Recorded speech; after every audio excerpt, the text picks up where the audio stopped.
eyali omumyuka w'omukulembeze eggwanga Edward Kiwanuka Sekandi awaddeyo mu butongole ettaka eriwezaako yiika 10 okugenda okuzimba ekitebe kya disitulikiti y'e Masaka nga lino lisangibwa ekyambazi mu ggombolola y'ekyannamukaaka nga kwa kuzimbwako ekitebe kya disitulikiti, poliisi, ekitebe ky'amakolero, ofiisi y'omubaka wa pulezidenti wamu ne kkooti. We trigger more development, extend services closer to the people which will be of benefit to the people of Masaka, but rather for the benefit of the community.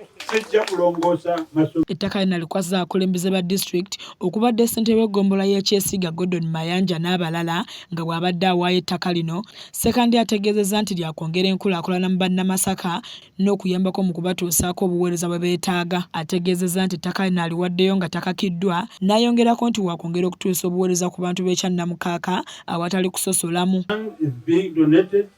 On my own free will, without being coerced and without any political attachment to it, but rather for the benefit of the community. Omukisa avuka ku lukiiko lwa disitulikiti y'e Masaka Tumwesigye Robert aloopedde Sekandi nti mu kiseera kino bannamasaka mu kitundu kino tebafuna buweereza bwe beetaaga era n'amusiima olw'okubawa ettaka ekigenda okuyamba okusembereza abantu obuweereza. Baatulonda era bakituuka tukwete ku ttaka lino tugenda kuweereza abakibuga abantu baleka mu kyalo ne tutambula ne tugenda tuweereza ate abasite.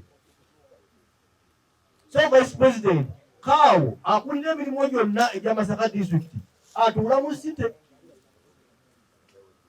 Vice President Chairman gwe baalonda aweereza abantu b'Ekyesiga, Ekyannamukaaka, Ebuwunga, Ebukakada atuula mu site akera n'abaleka mu kyalo n'agenda mu kibuga. Ye ssentebe w'eggombolola y'Ekyesiga Gordon Mayanja asabye bannamasaka okujja ebyobufuzi mu nsonga z'ekitebe kya disitulikiti nga kye balina okukola kwe kukwasiza wamu kisobole okuzimba bafune empeereza ze beetaaga.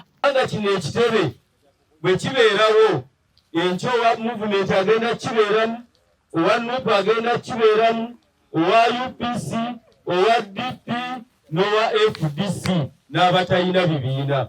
N'olwekyo ebyenkulaakulana tuteekamu byaki bya bufuzi. Bwe tuba tukulaakulanya ekitebe njagala tukwatire wamu. Omuwandiisi wa NRM mu disitulikiti eno Sarah Nakyanzi yennyamidde olw'akulembeza abasimbira enteekateeka eno ekkuuli nga baagala okulemesa ettaka lino ery'obwereere ate bagule eddala lye bagamba nti akwonoona ensimbi y'omuwi w'omusolo. Tetuyinza kuba kuyiika 10 ez'obwereere ate tugende tukule.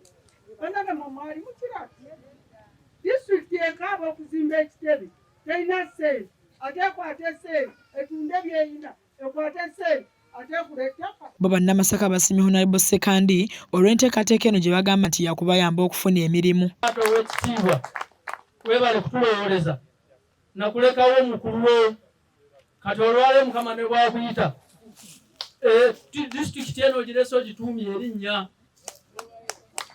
Bernard Kyasanku yakusakidde eggulu lino ku lwa KSTV agaleero.